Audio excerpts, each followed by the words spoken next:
Yes, so But I think you would remember after you saw the, now I remember. yes, sir. Hey, listen, I don't know. Is it anything? Oh, actually.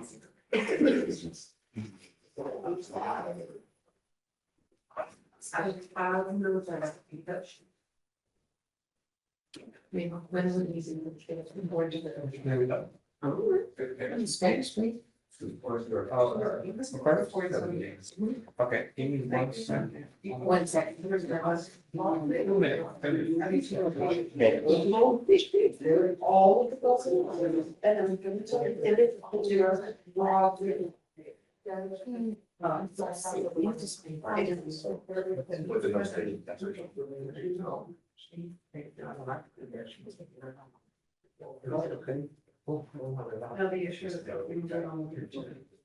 Right now, I can say. There's nothing for you out there.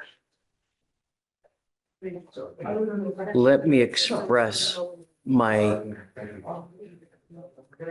extreme disappointment that you've now picked up a fourth case. Cannot tell you how disappointed I am. With us in October, terroristic threat. 2 weeks later, another terroristic threat. 2 months later, a reckless driving.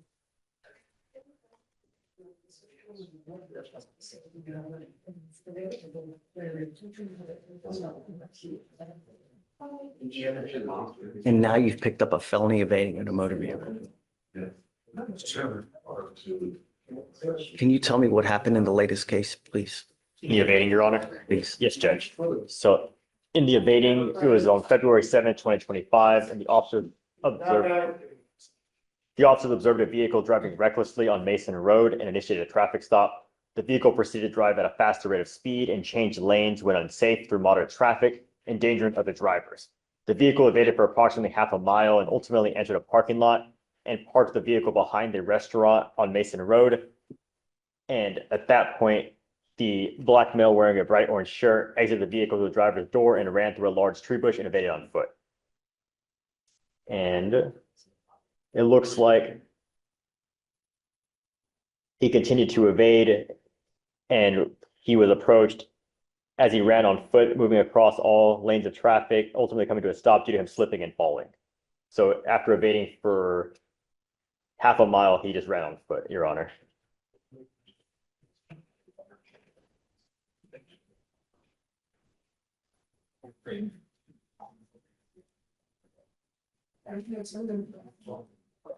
Judge, I know that that's not our case down here. My assumption, this is a broad assumption, is that perhaps given Mr. Jenkins's recent run-ins with the law, maybe those cops are familiar with him in that area. I don't know. It didn't articulate how he drove recklessly for the initial stop, but I think Mr. Jenkins maybe has some. I think he expressed to me that he thinks he's being treated unfairly. Yeah. So I don't think he was doing this out of his own safety. You now have a fourth open case. You know, sometimes we have to protect people from themselves because they are their own worst enemy. I think that you're a danger to the public. You refuse to comply with bond conditions. You have a reckless driving with us. You were ordered not to drive recklessly, and now you've picked up an evading in a motor vehicle.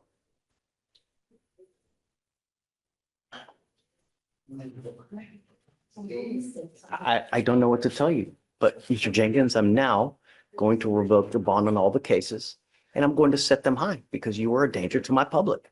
And I've told you over and over and over and over, if you endanger my public, there's only one thing I'm going to do.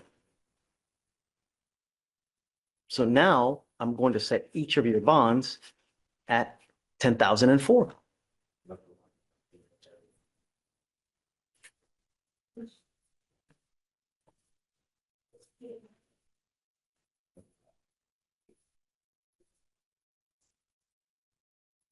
I am now taking away your privilege to drive. You will be signing an affidavit with me today promising me you're not going to drive, Mr. Jenkins. And I'm going to tell you that if I find, because I don't know if you're going to bond out, your now bonds are going to set up at about $40,000. So if you do bond out, you're going to be signing an affidavit with me today promising me you're not going to drive. If I find that you drive, and I'm also going to put a weapon on here, if I find that you're in possession of a weapon, I can have a contempt hearing. You can be facing an additional 6 months in jail and a $500 fine every time you drive. Do you understand? Yes, sir. I'm also going to order you to have a curfew of 7 p.m. to 7 a.m. I'm still living in my home.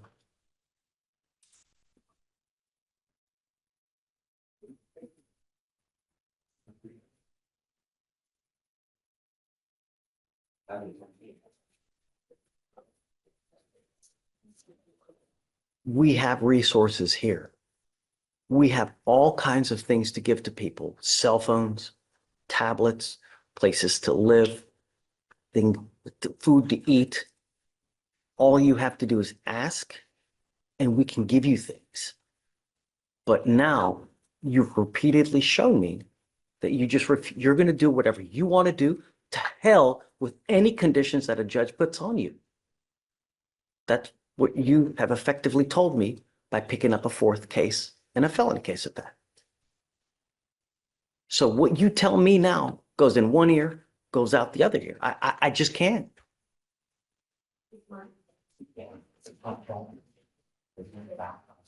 No, it's on the road for the moment.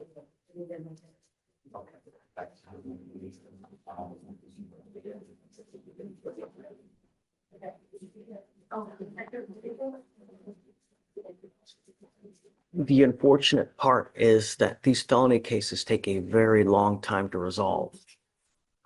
And I guess we'll track it. It looks like the felony is set for March 20th. If you want the next day, I'm happy to do it. Well, I Whatever have you would a like to do. See what's the chance of going, I don't want to put them in custody. If there's some resolutions we can work on. I think on one of them, the Nixon brother, the other one, we're waiting on some surveillance that may have come in already. Okay. Well, take your time, whatever you want. But as it stands now, you're too dangerous for me, Mr. Jenkins. You scare me. So, all right, we'll have you come up short us and we'll talk to you soon. Judge, for the conditions, you said a GPS prior to 7 to 7 curfew, no driving, no firearms, weapons, ammunition. No contact with any of the complaining witnesses on the terrorist threat cases, please. Do you like the exclusion zone as well? Yes. Okay. Are you ready?